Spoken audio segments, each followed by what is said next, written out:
இந்த வீடியோவில் हिंदी ग्रामर चंद பார்க்கலாம்.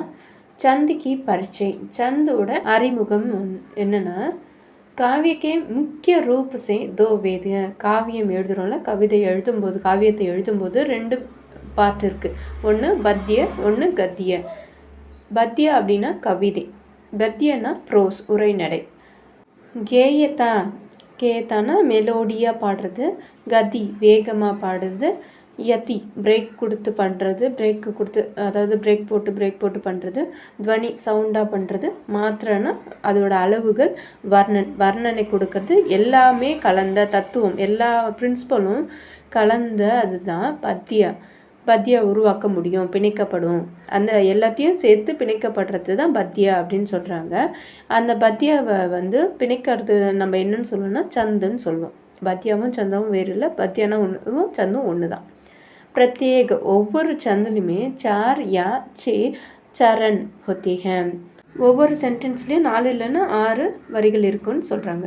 நெக்ஸ்ட்டு கண்டிஷன் பாருங்கள். சந்து கே அங்கு, சந்து கே அங்கில் லகு, லகுனா ஒரு மாத்திரை, குருனா 2 மாத்திரை. குருனா எஸ்ன்னு போடணும், அது 2 மாத்திரை. ஒரு மாத்திரைனா ஆ இ ஊலாம் இருக்குல்லையே முதல்ல இருக்காது. குருனா எஸ் செகண்டில் இருக்கிறது வரும். இதில் ஆம் அஹா இருக்கு, அதுவும் ஷ த்ர அந்த மாதிரி வேர்ட்ஸ் இருக்குல்லையா, அதுவும் குருவில் தான் வந்துடும். குரு 2 மாத்திரை. தேர்ட் பாருங்கள். சந்த் 3 பார்ட் இருக்குது. வர்ணிக் விருத்து, வர்ணிக் விருத்து, மாத்திரிக்கு, உபயச்சந்து அப்படின்ட்டு 3 இருக்குது. वर्णिक वृत्त அப்படின்றது जिस चंद के चरणों में वर्ण के संज्ञा के समान होते हैं उसे वर्णिक वृत्त कहते हैं. எந்த சந்தத்தில் சென்டென்ஸோட வார்த்தைகள் எண்ணிக்கை அது கரெக்டாக வருதோ சமமாக இருக்கோ அதுதான் वर्णिक वृत्तன்னு சொல்கிறாங்க. मात्रिकला जिस चंद के चरणों में मात्रों के समानता होती है उसे मात्रिक चंद होती है. இந்த வார்த்தைகளில் மாத்திரையோட அளவு இருக்குல்ல, அது கரெக்டாக வருது, கரெக்டாக சமமாக வந்ததுன்னா அது மாத்திரிக் சந்துன்னு சொல்கிறாங்க. உபச்சந்த் அப்படின்றதுல வர்ணமும் கரெக்டாக வரும், வர்ணி விருத்தோட கண்டிஷனும் வரும், மாத்திரிக்கோட சந்தோட கண்டிஷனும் வரும். இது 2 கண்டிஷனும் சேர்ந்து வந்தால் விசேஷத்தாயே உபச்சந்த் ககத்திங்க, அதை தான் உபச்சந்துன்னு சொல்கிறாங்க. மாத்திரிக் சந்த் தான் 3 டைப்பாக பிரிக்கலாம். அதில் ஃபஸ்ட்டு டைப் பாருங்கள், அர்த்தசம் மாத்திரிக்கு. இதில் தோஹா இது கீழே தான் வரும். சரோட்டா, வரவை, உள்ளாலா இதெல்லாம் இதுக்கு கீழே தான் வரும். தோஹா இந்த 13, 11 அப்படின்னு தான் இருக்கும். சரோட்டா 11, 13 இருக்கும். பறவை 12, 7 இருக்கும். உள்ளாலா 15, 13 அப்படின்னு இருக்கும். நெக்ஸ்ட் ஒன்று சம் மாத்ரிக்கில் சௌப்பாயி, ரோலா, கீர்த்திகா, ஹரி கீர்த்திகா வரும். செகண்ட் ஒன்னோடது. தேர்ட் ஒன் அவ்வளோ முக்கியமும் கிடையாது. அடுத்தது வர்ணவிருத்து சந்தோ பார்க்கலாம். வர்ணவித்தோட சந்தில் முக்கியமானது மட்டும் பார்க்கலாம். வர்ணமிக் சந்தில் கவித்ரா, சப்பாயி, குண்டலியா வரும். இப்போ சந்து பாருங்கள். சௌப்பாயி பார்க்கலாம். சௌப்பாயி மாத்ரிக் சந்தில் வரும்னு சொன்னோம் இல்லையா, அது பார்க்கலாம். சௌப்பாயி மாத்ரிக் சந்த்.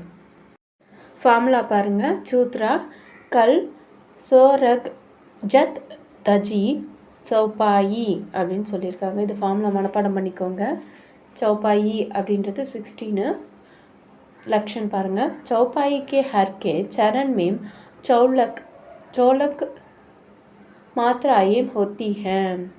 चौपाइயில் 16 மாத்திரை அப்படின்னு ஞாபகம் வச்சுக்கோங்க. மாத்திரைன்னா உங்களுக்கு தெரியும் இல்லையா, உங்களுக்கு சொன்ன லகு குருலாம் முன்னாடியே சொல்லி கொடுத்துட்டேன். அதுதான் பாருங்கள்.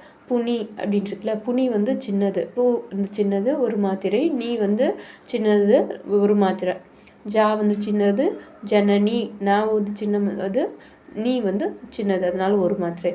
சோஹ் அப்படின்னு இருக்குது. சோ அப்படின்றது 2 மாத்திரை, அதை குருன்னு எழுதியிருக்காங்க.